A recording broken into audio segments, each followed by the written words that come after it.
computer, if everyone wants this class, and I'm going to share a screen. Now, this screen that I'm sharing is very important for you to, if you need to find a good source of halacha, it is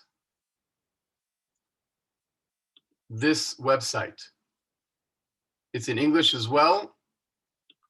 It's by a man named Rabbi Eliezer Melamed. It's ph.whb.org.il. That's called Pninei Halacha, Pearls of Halacha. And it is a class that he's been giving for many, many years, and he finally put it into a book. And I have the whole set somewhere in my library. And I've been teaching a lot from Rabbi Melamed. Rabbi Melamed is a rabbi, and he lives in a place called Har Bracha, which is in the north, in the Shomron. And he looks pretty ultra-Orthodox, but he actually is very open-minded, and he has a lot to teach us about the halacha. So before we do that, we have to talk about Pesach a little bit. And the way we talk about Pesach is by starting with the 4 names of the holiday. Okay, the names of the holiday are Chag Pesach, and by the way, I wrote a 35-page primer on Pesach, and I start with this idea. So it's going to be finished in the next few days, and I can send out to the class primer on the laws that we're going to be discussing anyway. Chag Pesach and Chag HaMatzot. Now, the Torah refers to the Pesach, and the Torah refers to the matzah. The Pesach is referred to as a sacrifice, as a korban. And if we look up the sources, we see that God tells the children of Israel that you're supposed to take on the 10th day of Nisan, take an animal, which is a lamb, and you should hold it for 4 days. Guard it, watch over it, okay? And on the 14th day, that is the time that you should slaughter the Pesach. So the animal that you're slaughtering is called a Pesach. Ve'achlu et ha-Pesach balel hazeh, and you should eat the Pesach. So this is the name of the animal being slaughtered, okay? Now, the 14th day, which is really Erev Pesach, right? It's the day right before Pesach, because Pesach begins on the 15th, and we know that all holidays begin at night. Shabbat begins at night, days begin at night, everything begins at night in Judaism, and therefore the 14th at night really becomes the 15th. So the 15th day of Nisan, the middle of the month, is Pesach, is this holiday, okay? But the truth is, on the 14th, while it's still daytime, that's when they slaughter the Korban Pesach. That's when they slaughter the animal in ancient times in Egypt. Okay. Now, when they slaughter the animal, they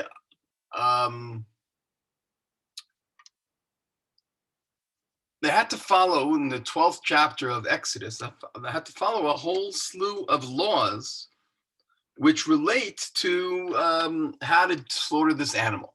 Here's some of the laws. First of all, you have to take it and keep it by your house for 4 days. This is in Egypt, and it probably wasn't a great idea to do that, but they had to do that because they were literally sacrificing. Then you have to make sure that it's a proper animal. Then you have to make sure that you are circumcised. You're Jewish in order to do this. You can't be non-Jewish. You can't be uncircumcised. Then you have to make sure that you slaughter the animal, and you're supposed to do it as a group. Okay, so it's not just one person, but it's really a group of people in a family that get together. It's called a chabura. A chabura slaughters the animal. It's not one person who does this korban. and it's not the whole nation does the korban, it's groups and groups and groups and groups, families or groups that come together. And you have to slaughter the animal in the afternoon. This is the day of Pesach, the day of the holiday. I keep getting confused because what I want to explain to you is that it sounds a lot like everything related and focusing on Pesach takes place on the 14th, 10th to the 14th, and the 14th at night, which becomes the 15th. In other words, it seems like there's a holiday even before the holiday begins, which leads, and there are many articles written about this, leads some to say that there were actually two holidays. One holiday is called Chag Pesach. It relates to the animal. It relates to this sacrifice that you have to make. There's another holiday that starts on the 15th. What's that holiday called? That holiday is called Chag Matzot. So there's a festival of the Pesach and a festival of the maca. They really represent two separate things. What did the festival of the Pesach represent? The answer is it takes place in Mitzrayim, in their homes. And remember what they had to do with this korban, with this sacrifice, with this animal. They had to take it in front of all the Egyptians and slaughter it. Not the easiest thing to do because the Egyptians thought it was a god. They had to take the blood and put it on their doorpost. Not the easiest thing to do because they're basically making a declaration to the Egyptians around them that this is who I serve. I'm not a pagan. I'm not following your gods. I'm following my God, and I'm willing to sacrifice for it. Then they had to take the animal, slaughter it after slaughtering it and taking the blood and cooking it or roasting it actually. And they had to eat it in their homes in a very strange way. They had to eat it while dressed as if they're about to leave. You know, in ancient times, they didn't wear shoes. When did they wear shoes? When they were going on a journey. So what the first thing they had to do was they had to put on their shoes and, you know, get their belts and get their clothes ready as if they're leaving, but don't leave. Instead, eat this Pesach. And they needed to do that all night long. And whilst they were doing that, there were the firstborn of the Egyptians were dying. Okay, so, and by the way, they had to eat the whole thing. There's another law. They had to eat the entire Pesach, and whatever they left over in the morning, they had to burn. And they couldn't eat it raw, and they couldn't eat it boiled. I'm telling you, there are 20 different mitzvot, commandments related to, or 15 related to this Pesach. Then there's a whole other thing called maca, in which they have to eat maca at least on the first day of the 15th, and that's it. Now, which mitzvah do you think is more important? Everything related to the Pesach or everything related to the maca? The answer is that until the temple was destroyed, it was a no-brainer. It was so obvious. The maca was the least important part of the holiday. Okay, you don't want to eat bread. You don't want to eat thick bread. You want us to eat flat bread. Beseder. Okay. The most important thing, and the one that involved all the activity and all the preparations, remember, during the time of the temple, they had to go to Jerusalem with their lamb and then as a family and slaughter it there and have the sacrifice there. And the whole holiday revolved around Pesach. But then the temple was destroyed. And when the temple was destroyed, as with many other things in Judaism, the rabbis saw that there needed to be a shift. And the shift meant that if they did not pivot, if they did not shift away from Pesach and focus more on the maca, then the whole holiday would disappear. Which is just an amazing idea of how the rabbis kept Judaism alive even after such a major crisis. Can you imagine? The essential, the fundamental component of the whole holiday, they couldn't do anymore. Came along the rabbis and said, don't worry, we will focus on another component and we will call it Chag HaMatzot instead of Chag HaPesach. In order to fulfill the entire evening, you need to have the Pesach in front of you. You need to be pointing at it. So, okay, well, let's substitute maca for Pesach.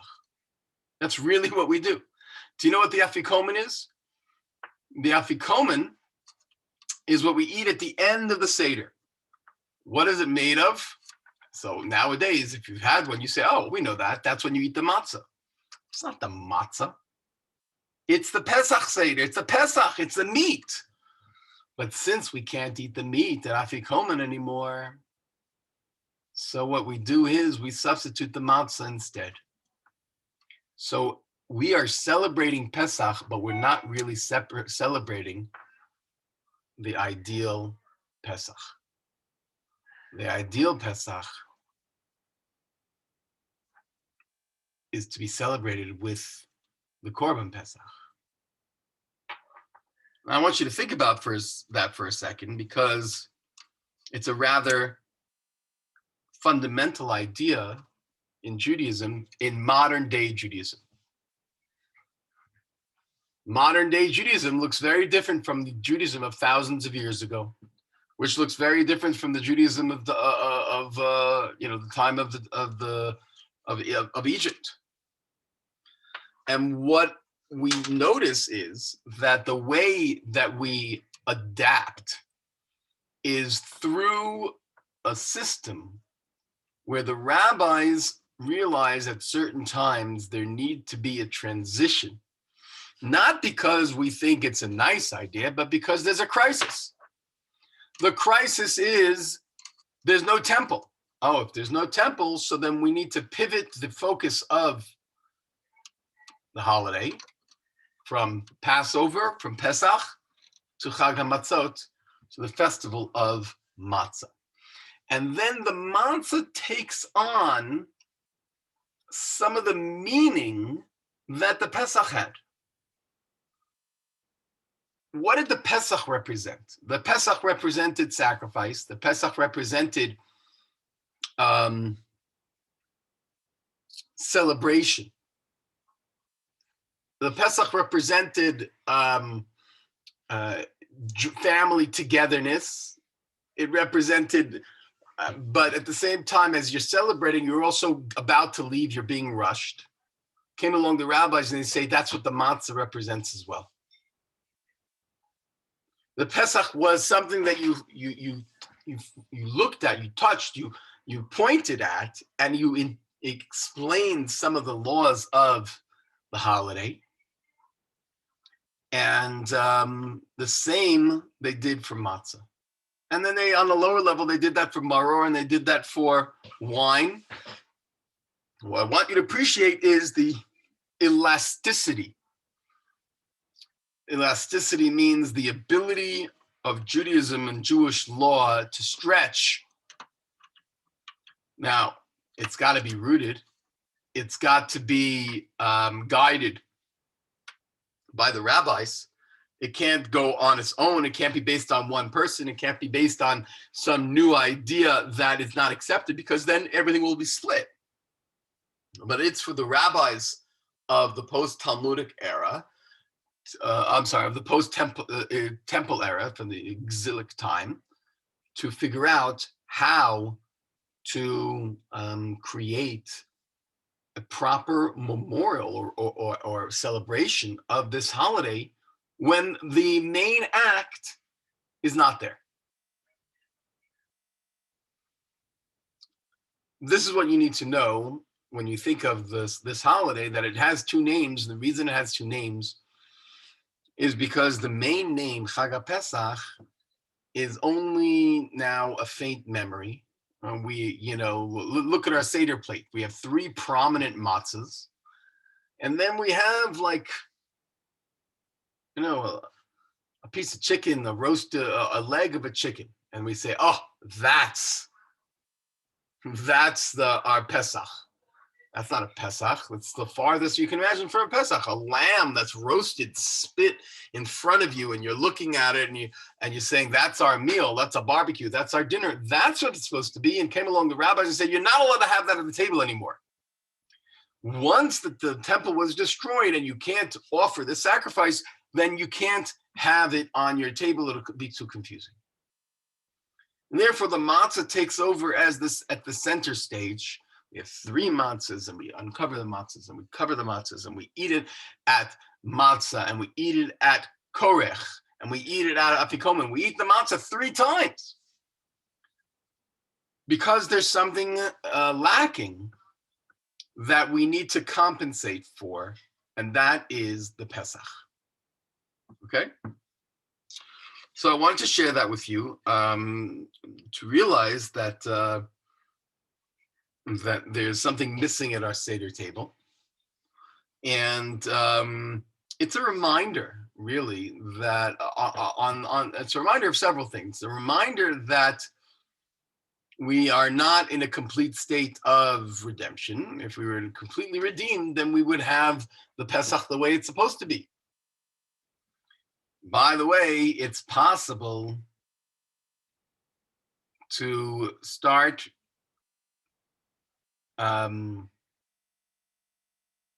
sacrificing the Korban Pesach once again.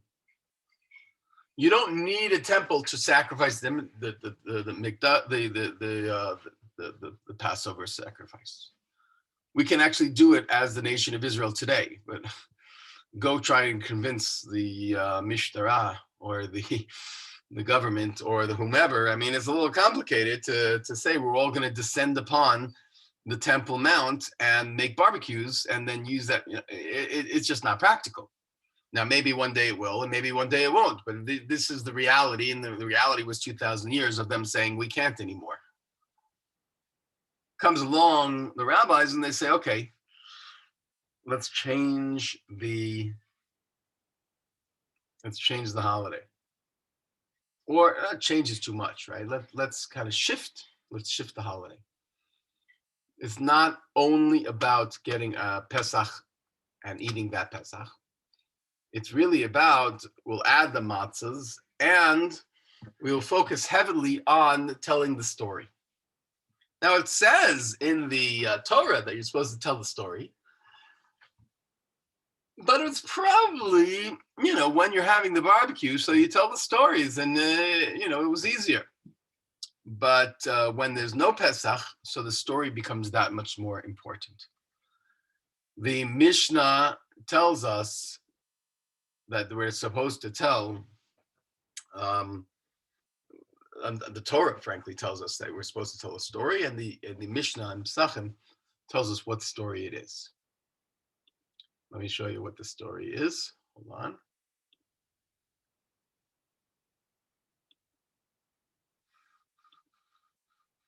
Here it is.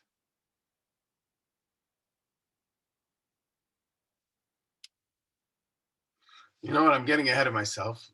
Let's go back to preparing for Pesach. Okay. So that's what I wanted to tell you in the beginning of what the names of the holiday is about. Everyone, okay? See the what I've been sharing with the Pnei Halacha? Yes. Okay. Yes. Of course, I didn't even talk about the fact that the word Pesach sounds like to skip or to pass over. That's why they call it Passover, and that relates to being saved. That's something that we're pretty much familiar with. Everyone kind of knows that the Jews were saved, and the Israelite, the Egyptian children firstborn were killed. Now we can spend the whole hour just discussing that because philosophically that's a complicated one, but we're really trying to talk about the halacha of how to prepare. Now, as I said, there's also 2 more names, by the way, to this holiday. So we said Pesach and we said matzah. was also, there's a holiday called, the rabbi said it's called the holiday of spring, Chag HaAviv. Why is it called Chag HaAviv? The answer is because the Torah says, today you are leaving Egypt in the month of Aviv, L'chodesh Aviv. It literally says it's got to be in the spring. And the question is, why is it important for the Torah that they're leaving in the springtime? And the answer that that is generally given is that spring is about rebirth. Literally, it's a metaphor for rebirth. The word spring means, right, to those things that were closed off to now to spring forth and to come up again. And that's a metaphor for the people of Israel. So it's nice when nature around you is in line with what you're going through. And God wants it so that you're not doing something that's against going the opposite direction of nature. We're not meant to swim upstream, okay? If the stream is going down, then we should be going down. On a metaphorical level, okay, we are not meant to swim against the tide of society. The Jewish people are supposed to go along with it and create and be, involved in it. And therefore, the symbol here is that just as nature is saying it's time to rejuvenate, so too we go through a process of rejuvenation on a national level, reminding ourselves of our original mission, our original history, our origin story as a nation. And therefore, we go out of our way to make sure that Pesach is in the spring. How do we do that? The answer is we have something called a leap year. A leap year is we have an extra month of Adar. Why? Very simple. The solar year is 365 and a quarter days to go around the sun. The lunar year is 354 and a third days. So we lose 11 days every year to the solar year, which means that after 3 years, a month we'll be back behind a month, which means that this is what the Islam does. They follow the lunar calendar, and therefore their Ramadan does not take into account the solar year. And therefore Ramadan can be in June, and Ramadan can be in July, and Ramadan can be in January, because it follows the lunar. But Jews follow the lunar cycle until Pesach. In other words, if there was no Pesach, we would only stick to the lunar. I'm sorry, we would only stick to the lunar. How do we stick to the lunar? Because it says HaChodesh Hazeh Lachem Rosh Chodashim. This month is a new month, and you should live your lives by the months, by the moon. Torah says it. And therefore, were it not for the fact that it also says that you should have Pesach in a solar springtime, so then we would just, Pesach would sometimes be in the fall, and sometimes be in the winter, and sometimes be in the summer, and then sometimes be in the spring. Didn't make a difference. But God said, no, make sure that it always remains in the springtime, and that is the reason that we have an extra month of Adar, around every 3 years or 4 years, or whatever the number is. Okay, that's called Chag Aviv. And the final name of the holiday is Zman Cherutenu, the time of our freedom. We will have a whole lecture discussing what freedom we are referring to when we say Zman Cherutenu.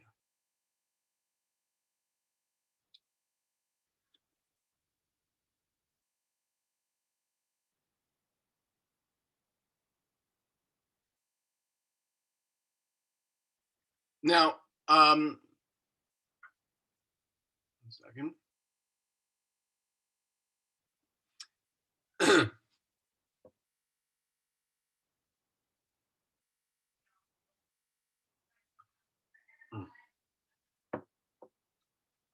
there are, and this we need to always ask ourselves when we're coming up to a holiday. We ask ourselves, what are the mitzvot of the holiday? Okay, it's a very basic, straightforward question. What are the mitzvot of this holiday? So what's the answer? The answer is the number one mitzvah, and this is just in terms of mere numbers, okay? The number one mitzvah of the holiday relates to the Korban Pesach, the sacrifice. And I think if we looked into the list of mitzvot, it would be 11.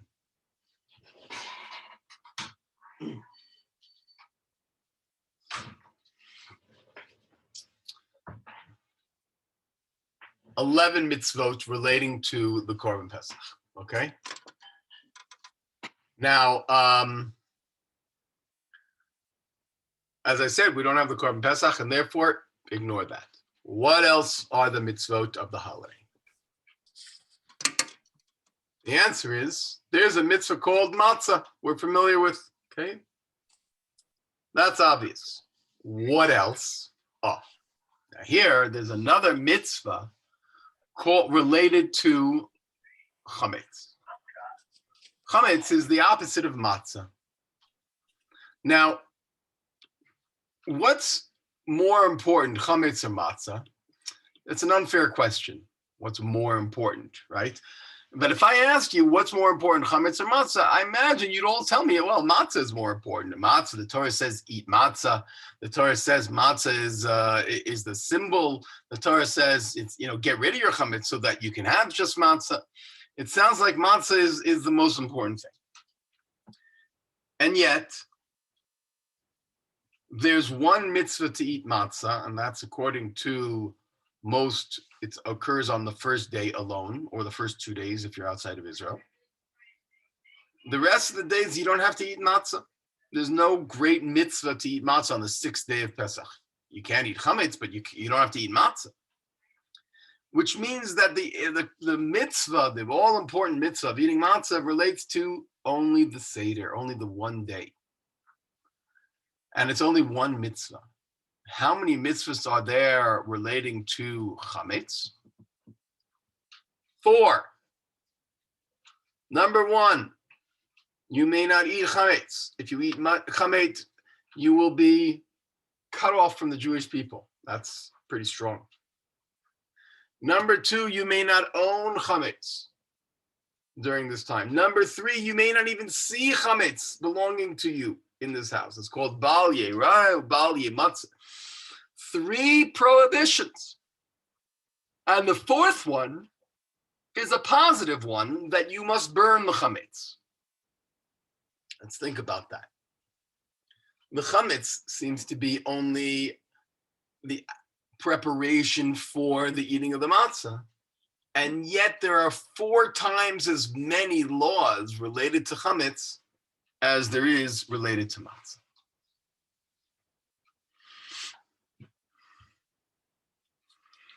Three of them relate to what you shouldn't do, and 1 relates to this mitzvah called tashbitu. Tashbitu means destroy it. It's a really strange thing that you need to destroy your chametz. After all, elsewhere in the Torah says that you can't destroy your food. You're not allowed to throw away food. And comes along Pesach time, you actually are obligated to throw away your food. Now, it would be better if we gave it away to people who needed it, but if we can't, we need to burn it physically.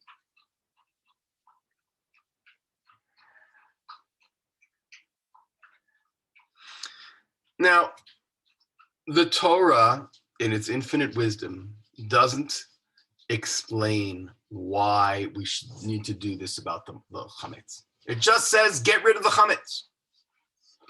The Torah doesn't say, because chametz is X, because chametz means this.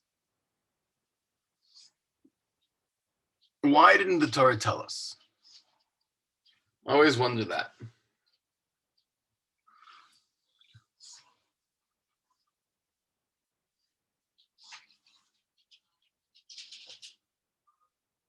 Sometimes the Torah does tell us what things mean.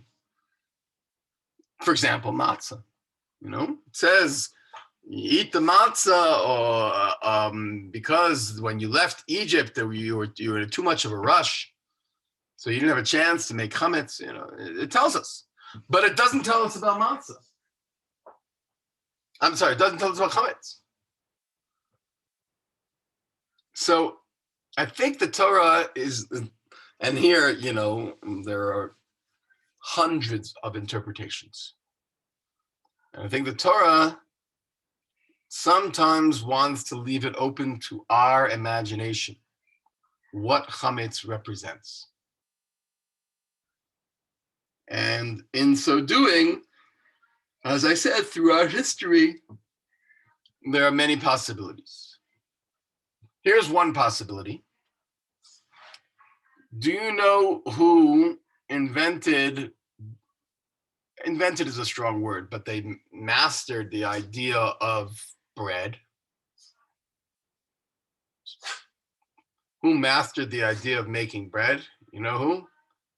The Egyptians. There's a whole articles on how the Egyptians mastered bread and beer, and they did all these things. They were masters of innovation, and the obviously the opulence and the glamour of Egyptian life, which included this sense of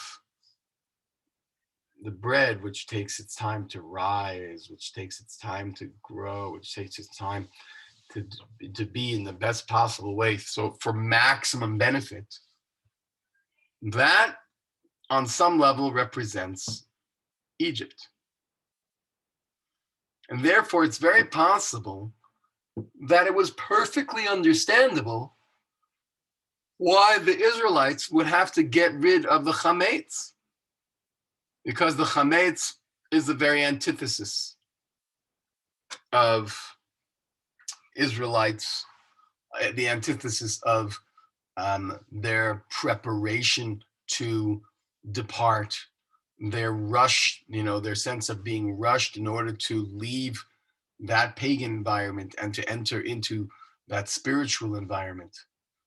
A Jew is not supposed to lounge all day. We're not supposed to just sit around and do nothing. We're supposed to feel like we are on a mission. We're supposed to feel like our time is precious. The Mishnah in Avot says, Hayom katsar v'hamelacha meruba. The day is short. There's a lot to do. And bread in ancient times, obviously today you go to the store, you buy some fresh bagels, congratulations. In ancient time, it required hours and hours and hours. Time is what chametz is all about. And time is one of those first laws that ancient Israelites were learning to control and to appreciate and to respect. That's one interpretation of what the chametz is about. For this reason, you can't own any chametz. For this reason, you have to destroy the chametz, because it's another way to destroy the Egyptian part of you that was just enjoying, even a slave might enjoy certain aspects of his slavery, and that has to be rooted out. Another interpretation is that chametz is sin. Another interpretation is that chametz is pride. Another interpretation is that chametz is wealth. You're getting my point here, that everyone, and this is what you can do at your Pesach table. In other words, at your seder table, your point, what we're supposed to do is have a conversation with our family. What is the reason that chametz is so opposed to in the Torah? Why is it so focused on? What does it mean to burn the chametz? And everyone should have their own interpretation, and that's why I think the Torah chooses not to tell us, so that we can expound upon it ourselves. Well, this idea of chametz being essential for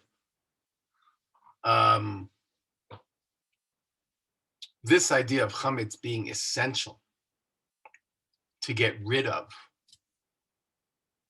is why we spend most of our time preparing for Pesach. If we didn't have this chametz issue, how hard would Pesach be? It would be like Shabbos. How hard is it to prepare for Shabbos? Okay, you clean, you take care of your home, you make sure it's nice and clean, you take a shower, you buy food and you prepare it and you're ready.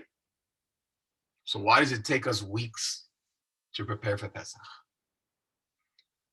The answer is because we have to get rid of the chametz. And the rabbis found the chametz everywhere in our lives. And therefore, what we're really doing is getting rid of the physical chametz and probably working on the spiritual chametz as well. But what we're going to do is focus on, in the next few lectures, next few weeks, the physical, practical getting rid of the chametz. Okay. So here's how we are going to do it. We're not going to spend our time talking more about philosophy. We're going to get involved in the chametz itself.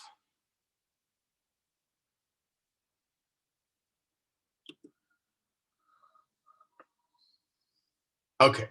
The first question we have to ask ourselves is, what is chametz? In Shemot, in chapter 13, it says, chametz shall not be eaten. You know, it never says, don't eat bread. It doesn't say don't eat bread because bread is a type of chametz. So bread is one example of chametz, and therefore I wanted to take a more general interpretation.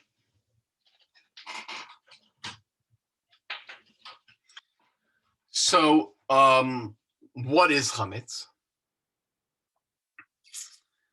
So there's something called se'or, which things that rise. And there's something called chametz, which things that include that which has risen and certain types of things. In other words, when you take one of the 5 grains and you take water and you put the two together, the process begins. And therefore, what do you need? You need flour, water, and one other ingredient, and it's not yeast. What's the third ingredient to make it chametz? Time. Thank you, Kosha. The third ingredient is time. And that's what we were talking about. If you just take flour and water, it will take longer, but that dough will rise. Okay, if you take yeast, it'll rise much faster. So the idea of chametz is flour, water, time. You know what maca is? Flour, water, no time or less time. The difference between chametz and maca are seconds. You can't have chametz if it wasn't able to be matzah. You can't fulfill your mitzvah of eating matzah if it didn't have the ability to be chametz. For example, these days you can make bread out of rice, gluten-free and all that mashagas. So you can have a rice challah. Now, you might not like the taste, but nevertheless, you've seen that it rises and it looks like a bread and it looks, and you can eat it. So the answer is, there's one rabbi, his name is Rabbi Yochanan, who says, yeah, that's chametz. And you can fulfill your mitzvah to eat matzah. But all the other rabbis said, no, rice is not included. There are 5 grains. Rice is not one of them. And therefore, I'll leave the discussion about rice and kitniot for another time. But right now, therefore, rice is not allowed to be used for matzah because it can't become chametz. What can become chametz? 5 grains. What are the 5 grains? Wheat, barley, rye, oats, and spelt.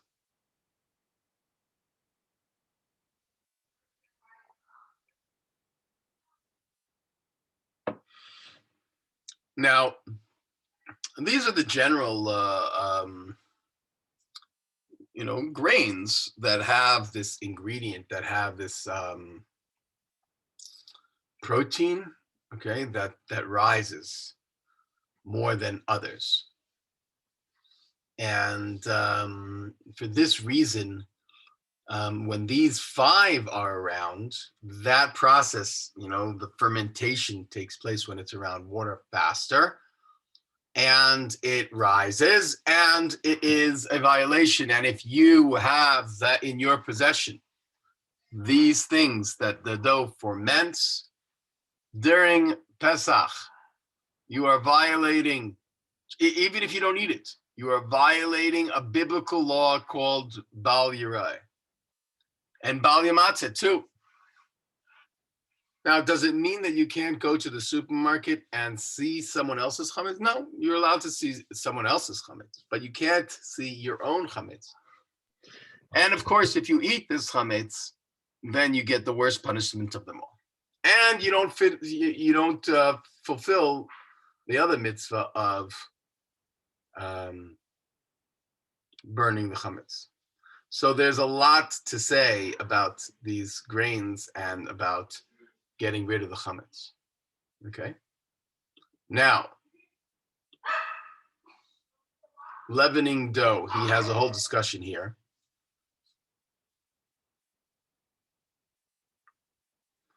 We generally talk about this number 18 minutes. Okay. What happens in 18 minutes? So it works like this.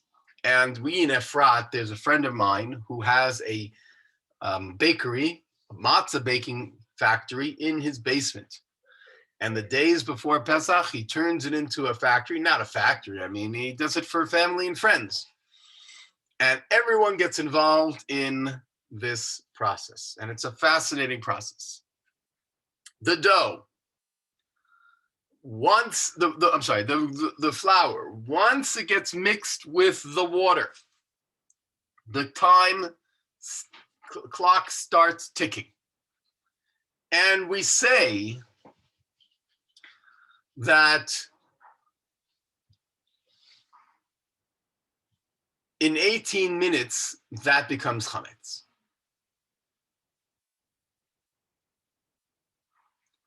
But that's only if you leave it, okay?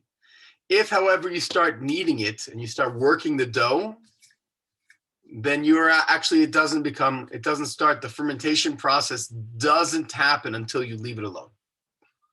If it sits by itself for 18 minutes, then it becomes chametz. If you work on it for 6 hours, it won't become chametz. So the point of the fermentation or the leavening process is when you don't touch it. Now, it becomes accelerated, though, when it's in a hotter environment, and therefore it's even less than 18 minutes, and it depends on where you are and what kind of environment and what kind of water and what kind of flour, and all of these come into play, such that it is a very, very, very stressful experience, because you have a piece of dough in front of you that already had water in it, and you have to be working with your hands. The moment, if you stop, it's going to start, rising. If it starts rising, then you're not making matzah, you're making chametz. And we usually use that matzah to on Seder night, because it's matzah that we made on our own. So it's a very intense process. Okay.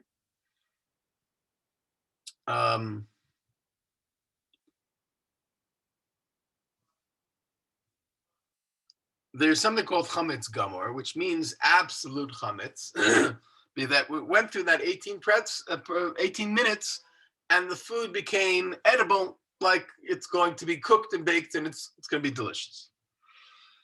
But if it doesn't make it so edible, it doesn't taste so good, it doesn't last the whole long 18 minutes in rise process, it's still prohibited by the Torah,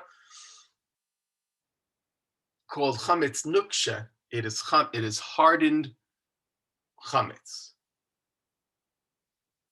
Now, you might not think that that is significant, but now we get to bottom line halacha. You know? For example, paper plates. You buy paper plates for Pesach. What's the big deal? What can be, everyone asks, what could be wrong with paper plates? Actually, the glue that they use is often chamecem nukshe. That's exactly, the starch is what we're talking about. So when you actually have the starch on a paper plate, that's why you only have plastic on Pesach. You can never use paper plates unless it's kosher for Pesach, because when it comes into contact with with other flour or maca or whatever the case is, it might have an effect. It's not chametz gamor, but it's still chametz. And therefore, you have to be very, very careful about even things. And we're very strict about chametz, because it is not just a biblical prohibition, but it's the highest level of biblical prohibition. So we're very careful about it. And we're going to talk about all the different applications of that. When is chametz not considered chametz? The answer is when it's totally not considered food. When is chametz not considered food? The Talmud discusses if a dog would not eat the chametz, it is not considered food. And therefore it is permitted for human consumption. Obviously, you can't, can you imagine something that your dog won't eat, but you will? One of the examples that the rabbis debated, and even though we're strict about it nowadays, and I'm saying this at the outset, we are strict about toothpaste. And it's also not so hard. There's a list, and usually Colgate and Crest, usually toothpaste is easy to find. But nevertheless, the rabbis, before 50 years ago, they said, I tried to feed the toothpaste to my dog. The dog wouldn't eat it. It's permitted to use this toothpaste on Pesach. That seems to be how we can follow the halacha. The halacha said if a dog doesn't want to eat it, it's acceptable.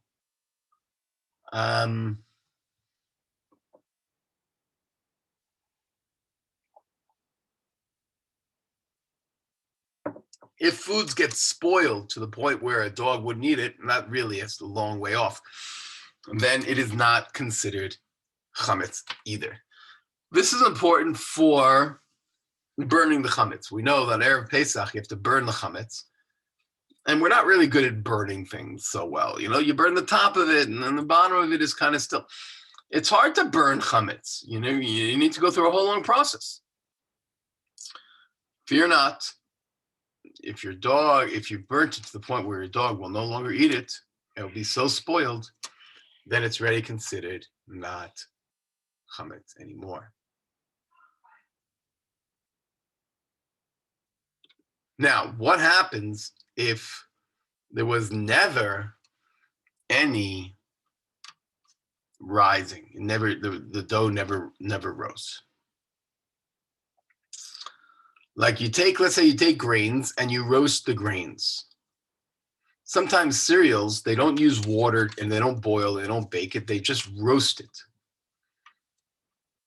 So we're still concerned. The kernels of grain that were roasted in fire,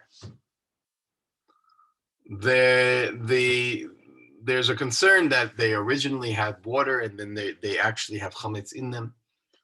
So you do not consider them to be edible. But what if the flour was roasted? So apparently some people are lenient about that. What is the case of flour being roasted? There's something the grains are scalded, like are burnt, or flour is boiling in boiling water, kills the ability for it to become chametz. These are examples of that aren't necessarily considered part of what we buy to eat, but nevertheless, these are trying to give us the understanding of what it means for something to be capable of rising versus not capable of rising. The bottom line is that it's very clear when you look on the package, especially in the world of gluten, because people are worried about allergies, that if something has the ingredients of well, in general, in Israel and in America, and not in Poland, right? In Maine, in London, in main cities, it's easy to find something that says kosher for Pesach. Obviously, in Poland, at the Chabad, you can find things that don't say kosher, but you can go into the supermarket, Alma, and look for the kosher for Pesach file, okay, or aisle. There's no such thing. So there is a list in Poland and probably in all countries around the world, because the rabbis in these countries take care to make sure that there's a list, and they'll say, these foods you're allowed to eat, even if they don't have a sign that says kosher for Passover, because we know for sure, based on our history, that there's no ingredients of chametz connected to them, whereas others are not so easy. So there will be, a few days before Pesach, there will be a list, and that's what the list that you use in order to prepare for Pesach. Now, obviously, there are certain things that are not, potatoes. You don't have to say, are they kosher for Pesach? They're potatoes. Things that come out of the earth are not going to be included. But things that are manufactured are much more problematic. Mitzvot associated with getting rid of chametz. I mentioned that you have an obligation to remove the chametz in your house. Okay, the chametz that you own. You do not have an obligation to remove someone else's chametz. That's stealing. If you are, if you have a roommate, if you own stuff together, it is yours. You must get rid of it, sell it. If you have separate things, then they will have chametz in their part, and you will have no chametz in your part, and it's not a problem for you to see their chametz.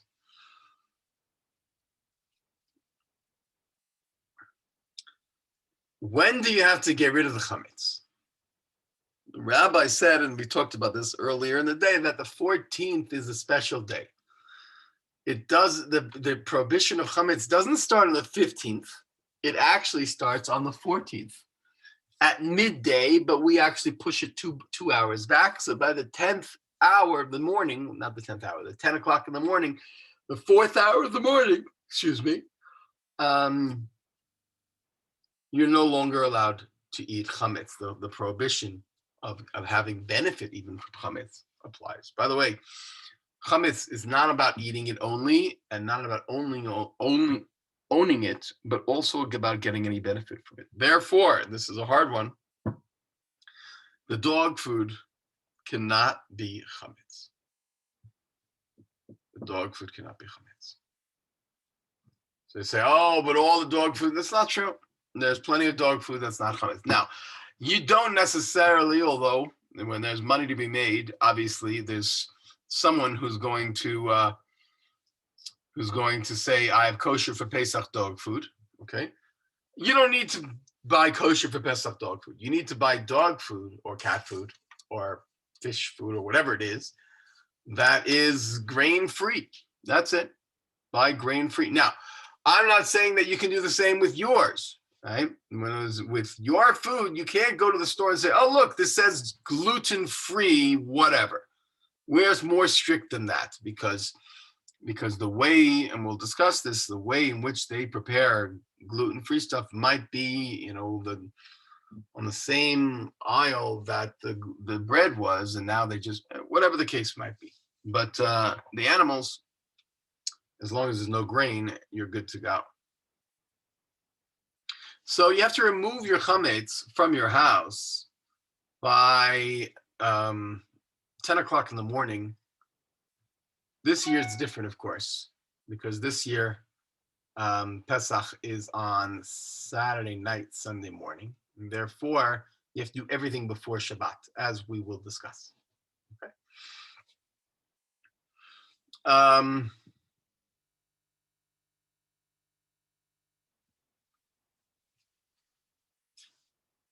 Pesach that you own, you have to remove by 10 o'clock in the morning, Erev Pesach. Okay? It's only what you own, not what belongs to the goy. So here's interesting. What about if you own stock in a bagel company?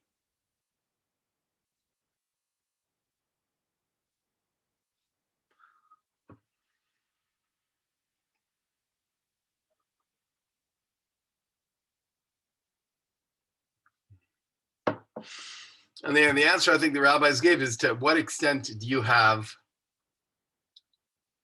authority to sell and to buy? If you own a share, so you're among 1,000 other people. But if you have some kind of authority over the chametz, then you have to get rid of it for Pesach, or at least sell it for Pesach.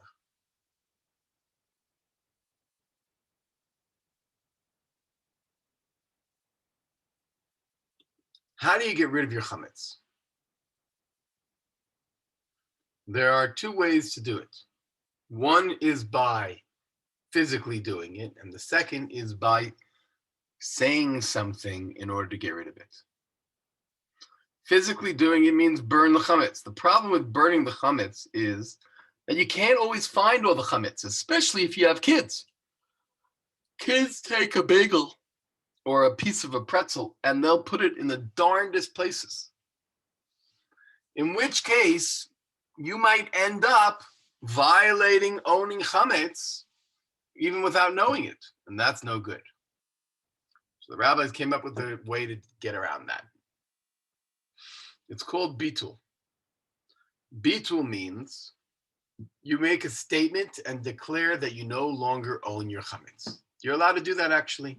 I think that you can do that in modern legal systems as well. If you take off your watch and say, I hereby declare this is no longer my watch, and you put it on the table, someone comes and takes it. If there were witnesses, I don't know how the legal system works, but that's how the Jewish legal system works. If there are witnesses, you are clear of, you don't own your watch anymore. You don't own your chametz anymore. So that is an easy way to get rid of it. All you do is so if that's the case, what are we spending all this hours and weeks in clearing out all the chametz? Why don't we just say the night before Pesach, you should make the declaration, I no longer own my chametz. The Talmud asked that question. And the Talmud's answer is, that's true, except if you do that and you keep chametz in the house, then you will wake up on one day of Pesach and forget, or you'll be, your Yetzer Hara, your evil inclination will say, oh, there are cookies there. I just want to have one cookie. And you will end up violating the most serious offense of eating chametz. For that reason, we do baho. Before Pesach, we try to get rid of all the chametz.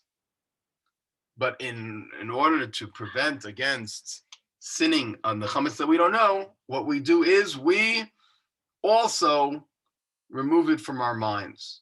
Actually, we do a third thing, we sell the chametz. So 3 different ways we get rid of the chametz from our house so that we don't violate the law of owning chametz or eating chametz during Pesach.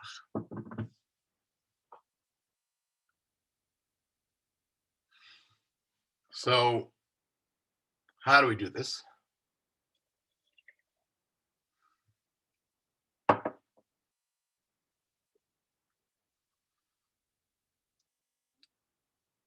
The answer is a long discussion, because the rabbi said the following: chametz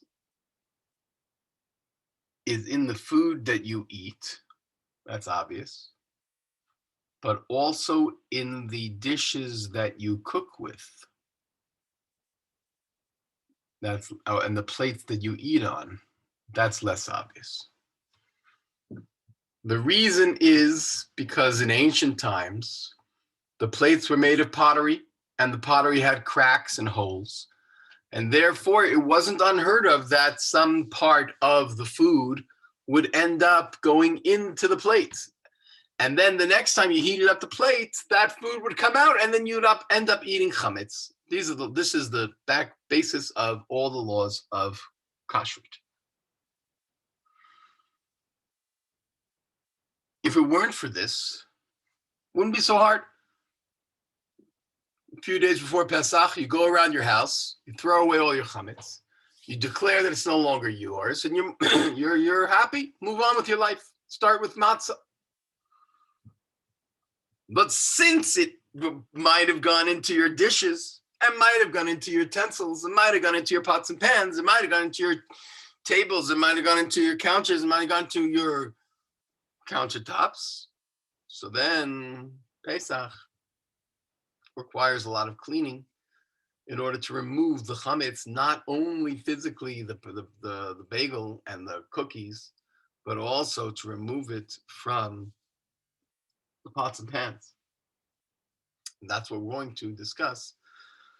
The second section, next class is going to devote to how to clean your kitchen, how to prepare your kitchen to do this mitzvah of tashbisu, of getting rid of the chametz from all of the, and cleaning your house, and how to prepare your home properly for Pesach.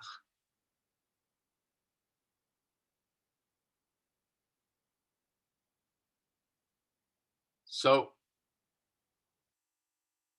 the way Rabbi Melamed does it is he first talks about bedikat chametz, and then he talks about cleaning your house. I think he did it wrong. He should have done it the other way around. First, let's talk about how do we clean all of our utensils. And then afterwards, we'll talk about how to do bedikat chametz, which is this year is going to be Thursday night, even though that's not the 14th of Nisan, it's the 13th of Nisan, but we are doing it because it is Shabbat, and therefore we do it a day earlier. Okay, so I think what we'll do is we'll stop here, and our next class will be exactly about this. It will be about how to clean your kitchen, how to do hag'alat kelim, which means purifying your utensils, what utensils can be purified, cleansed, made kosher, and what cannot. And all laws related to preparing the chametz, and then we'll talk about the different variations of that as well. Okay, we'll stop here. Any questions?